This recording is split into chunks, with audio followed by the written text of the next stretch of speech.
It could be the most important question mankind has asked since the beginning of time. When and how did God create the heavens and the earth and the living creatures and all the things around us? The Bible tells us that God created everything in 6 days. Yet it's generally accepted that life as we know it evolved over millions of years. Which is right? Are they both right? Over the next 12 episodes, we'll explore the evidence that unlocks the mysteries of Genesis like never before and helps answer some of the most profound questions of our time. You see, as science and technology advance, we learn that the ancient text of the Bible has more truth in it than we could have ever imagined. So we'll explore this scientific evidence from the design of the universe to the origins of life, from dinosaurs and Noah's flood to the development of modern civilization. Let's start this exploration with what we can see with our own eyes, the mysteries and wonders of the world around us.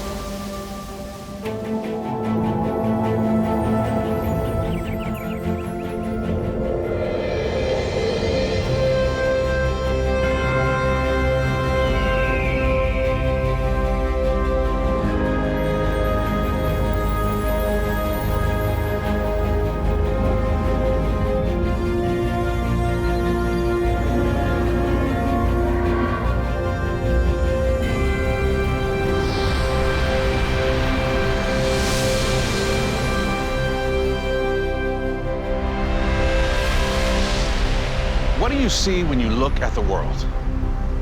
Do you see the beauty of nature?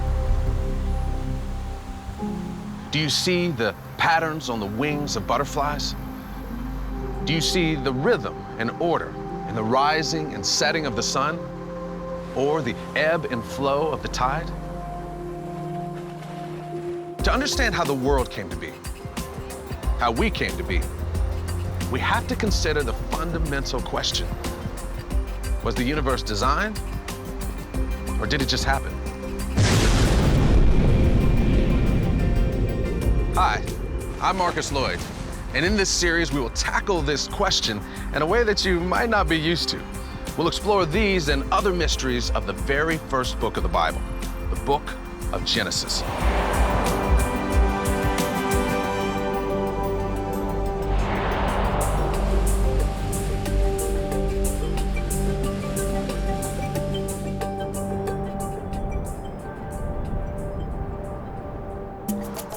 Design is important.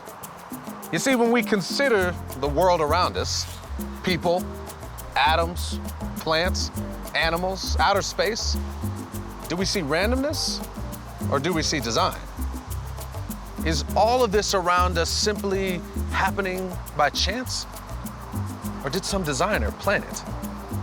Let's take a look at the evidence. Take, for instance, the elephant. Now, the elephant's trunk can breathe, touch, even grasp like a hand. Or look at the hummingbirds.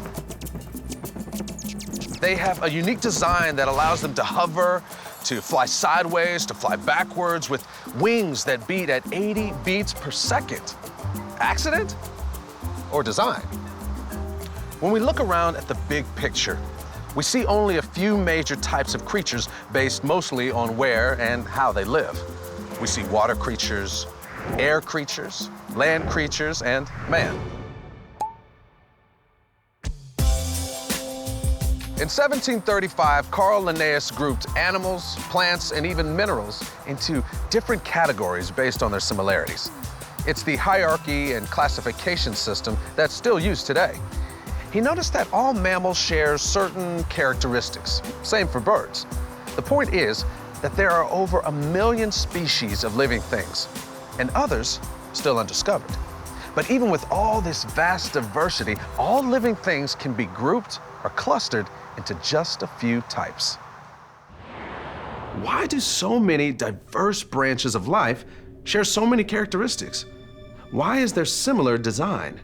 Most scientists agree that if you provide the same set of environmental conditions, the same circumstances, that a creature is going to evolve the same set of features in order to fit that environment. So we have natural selection causing similar creature features. And so that's where Charles Darwin came in, suggesting that natural selection was part of the answer. And so his conception was that nature, in a way, selects certain organisms within a population, the ones that best fit their environments. And then it sort of deselects the other ones. And the prevailing view is that these kinds of changes or adaptations took a long time. We're talking millions of years. One of the textbook examples of adaptation is when an early fish began to crawl on a shoreline, and it began to change and adapt its fins into legs. So we adapt fins to legs as an example of evolutionary change. So if creatures actually do adapt and can adapt any feature, then given enough time and death, given enough time, you can adapt any creature into any other creature. So, according to that explanation, my opposable thumb is more or less just a random upgrade from other mammals. Now, this explanation also suggests that things change over long periods of time. In theory, given a few more million years, my dog could develop a bigger brain or opposable thumbs. See, there's no master plan. What we see is just how things have ended up. Now, have you ever seen animals that camouflage themselves to blend in with their surroundings? In the scientific world, this is called mimicry. For example, a chameleon. If he needs to be green, he'll be green, or brown, or striped, or spotted, or whatever he needs. Even humans will intentionally imitate what we see in nature. For instance, Leonardo da Vinci invented a flying machine based on his study of birds. So, why do we see mimicry among plants and animals? I think the ultimate example of mimicry is got to be the octopus, especially the mimic octopus, which was only discovered in the last few decades, because this is the only creature that mimics not just one other creature, but it mimics at least 15 other different creatures. And it can morph its body because of its incredible design to make itself look just like these other creatures, a lionfish, a sea snake, a flatfish, and a dozen others. On this mimic octopus, the resolution of coloration on its skin is just about the same as what we see on our television sets, as far as dots per square inch. And so it can make itself exactly colorized to the creature that it's mimicking. The most common explanation is that all of these creatures, with all their complexity, just happen to randomly end up that way. It makes me wonder if something else might be going on. Could it be that there is a designer? Let's explore this another way. Well, here we are in a junkyard to take a look at a car. Voila, the car. Okay, it's not really a car. It's actually just a pile of car parts. Now, if the engineer who designed the car came over here, he could show us how this all fits together. You know, the tire goes to the axle, the steering wheel goes to the drive shaft, etc. And before long, we would probably have a car of sorts. Simple, right? Well, it's simple because we have an engineer directing how we put it together. But let's just say that we don't have an engineer, and instead, they put me in charge. And to make this analogy work, let's just say that I have never seen a car before in my life. I'm not sure why that is, but let's just believe that I don't know what a car is, I don't know what it looks like, and I don't know what it does. Now, I would probably get a steering wheel and try to connect it to the air filter because I have no prior design in mind. And before long, I would probably end up with a crazy-looking pile of junk. Actually, to make this car analogy mirror the question of origins, we have to make this one step harder for me to build a car. What if instead of starting with a pile of car parts that are designed to work together, what if we started with some raw materials? Some iron ore, some sand, and some oil. We start with essentially nothing. And from this, we're expected to end up with a car?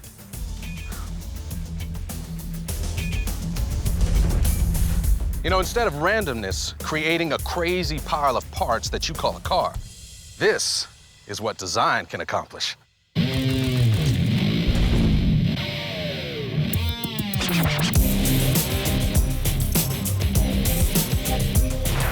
You see, a car, like animals and plants, must have an intelligent designer.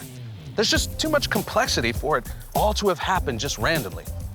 You see, each part fits together with each other part because it was designed that way, just like the parts of this car were designed that way. Now, you may ask me, why do you see design in everything? Well, it could be because one creator made them all. You see, things become very clear once you add a creator to the very complex world that we live in. You know, I think I'm just gonna make sure that this engine was designed properly.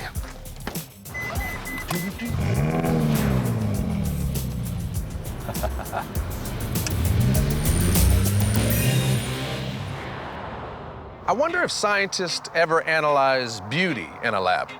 Because the question is, why is there such a kaleidoscope of colors and variations of beauty in nature? Why such elegant designs? Why not have a world of gray? I mean, what would it matter? Well, beauty is not random. It exists for the enjoyment and aesthetic pleasure for us humans. Only a designer, a master artist would do that. So, design is beautiful, but design is also functional. When you study the anatomy of a bird, you learn all the ways the design of their bodies allows them to fly.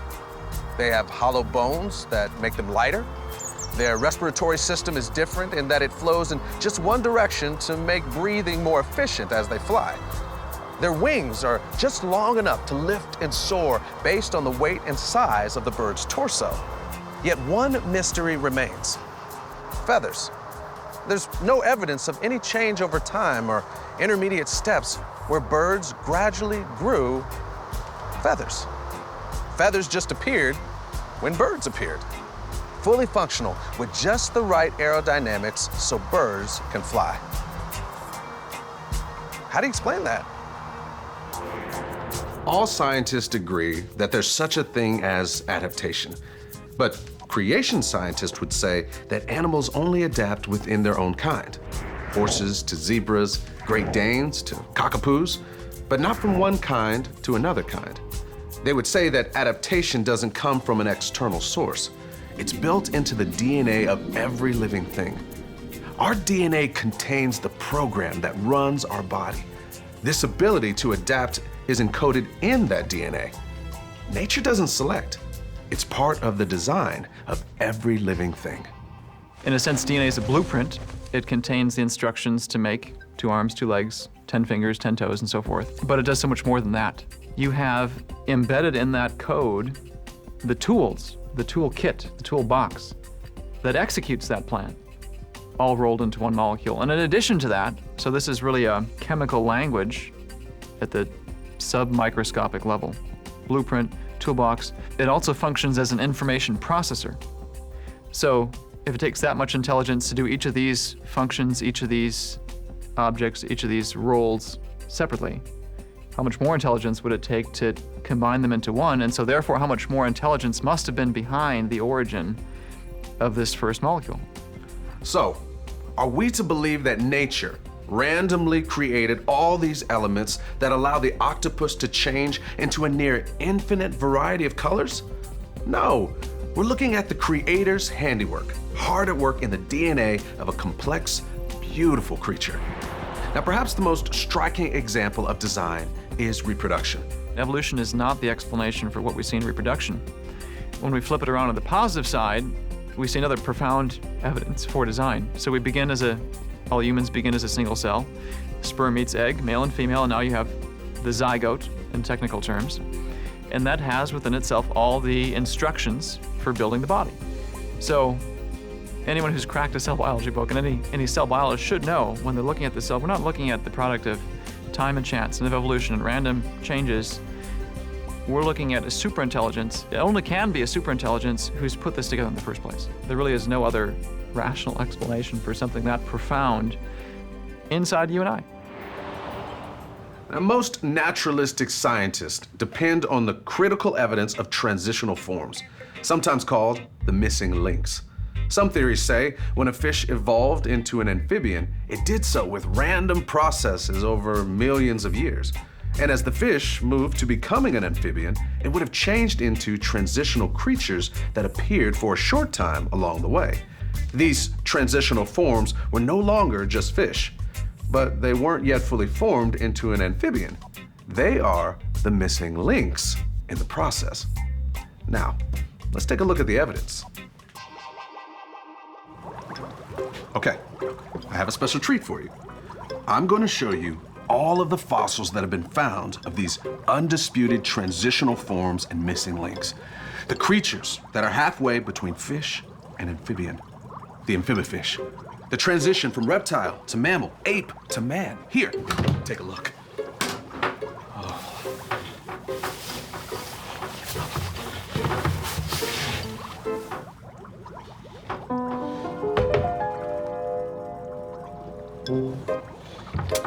Yep, empty. See, some evolutionists will claim that a certain fossil is a transitional form, but then another scientist will say, no, that's not one. Then another one will say, oh, but wait, here's one. And then another scientist will say, no, that's not one. So there's not one bit of undisputed evidence that the scientists agree is a transitional form that shows natural selection changed from species to species. The evidence for it is, well, empty.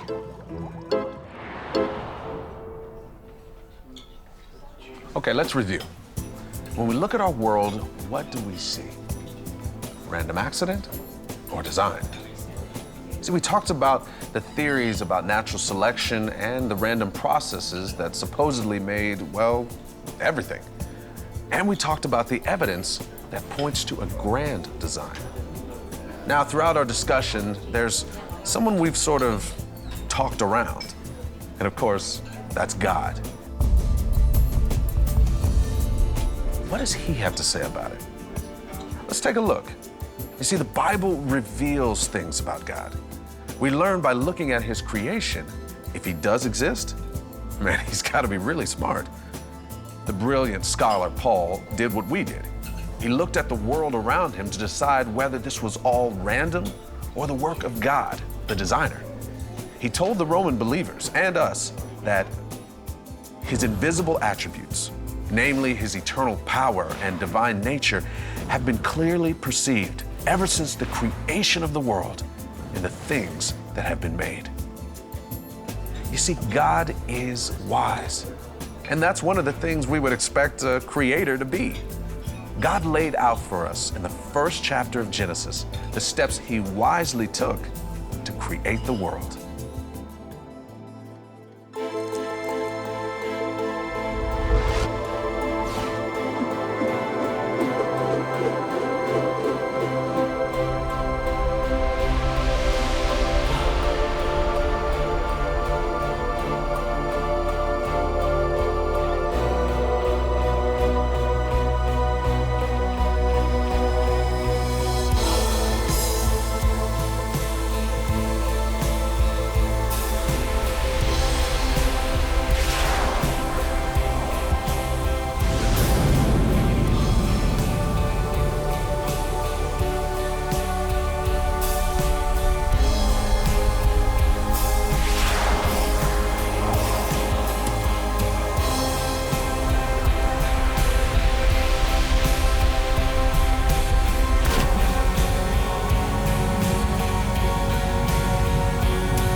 So, what do you think?